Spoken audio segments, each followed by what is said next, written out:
We'll guide you through how to highlight an entire row when clicking in Excel. If you find this guide useful, then please consider subscribing and liking the video. Being able to highlight a row in Excel is super useful. So to go and do this, first of all, we need to go and highlight the entire sheet. To go and do that, you press Control A or Command A on a Mac.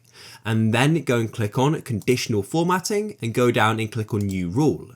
Now you'll get this pop-up and you need to select Use a Formula to determine which cells to format. Select that, and then we need to go and enter in equals row, open bracket and then close bracket, another equals and type in cell, just like that, and then another open bracket and then quotations or speech mark and type in row and then another quotation mark or speech mark and close it, just like so, with another bracket. Now come to the bottom right and click on Format, and you want to click on Fill and choose a color. In this case, I'll go for a light blue and I'll then go and click OK. You can then go and click OK again, and we've now done this. And then what you need to do is come down to the bottom right and click on Sheet, just like this, and click on View Code. At the top here, make sure Worksheet is selected, General maybe, but click on Worksheet and then come in this gap here and you want to type in target.calculate, just like so. And you can then press enter, just like so, and it's now been done.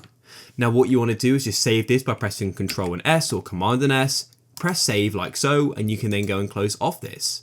And now, as you can see when you click, it goes and highlights the entire row. It's that simple.